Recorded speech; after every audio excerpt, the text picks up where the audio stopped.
સત્યની સાથે જનતાનો અવાજ। આપ જોઈ રહ્યા છો 24 ન્યૂઝ નેટવર્ક। તાજા સમાચાર, ઝડપી અપડેટ અને સચોટ માહિતી 24 ન્યૂઝ નેટવર્ક સમાચાર સૌથી પહેલા।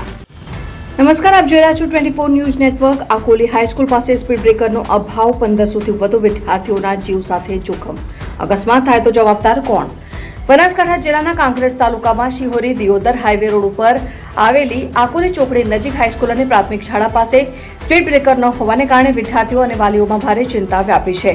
આ શૈક્ષણિક સંકુલમાં દરરોજ 1500થી વધુ વિદ્યાર્થીઓ અભ્યાસ માટે આવે છે, છતાં માર્ગ સુરક્ષાની મૂળભૂત સુવિધા તરીકે સ્પીડ બ્રેકર મૂકવામાં આવ્યા નથી। સ્થાનિક લોકોના જણાવ્યા મુજબ દિયોદર માર્ગ અને મકાન વિભાગને અનેક વખત લેખિત તેમજ મૌખિક રજૂઆતો કરવામાં આવી હોવા છતાં હજુ સુધી કોઈ કાર્યવાહી કરવામાં આવી નથી। હાઈવે ઉપર અન્ય અનેક સ્થળોએ સ્પીડ બ્રેકર મૂકવામાં આવ્યા છે, પરંતુ આકોલી હાઈસ્કૂલ પાસે બસ સ્ટેશન નજીક સ્પીડ બ્રેકર ન મુકાતા લોકોમાં તંત્ર પ્રત્યે રોષ જોવા મળી રહ્યો છે। ગ્રામજનોના જણાવ્યા મુજબ આ વિસ્તારમાં અગાઉ 3 થી 4 વખત નાના મોટા અકસ્માતો સર્જાઈ ચૂક્યા છે।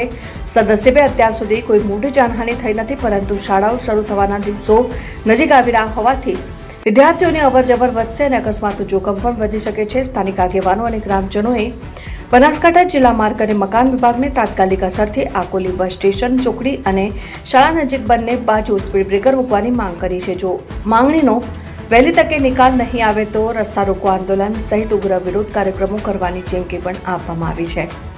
ગ્રામજનોએ ચેતવણી આપી છે કે જો તંત્ર દ્વારા કોઈ પગલાં નહીં ભરાય તો અકસ્માત નિવારવા માટે ગામ લોકો સ્વખર્ચે અસ્થાયી બમ્પ બનાવવાની ફરજ પડશે।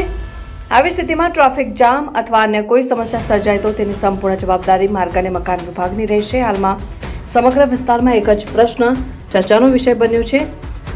શાળા પાસે સ્પીડ બ્રેકર ન હોવાને કારણે ભવિષ્યમાં કોઈ ગંભીર અકસ્માત સર્જાય તો તેની જવાબદારી કોણ લેશે?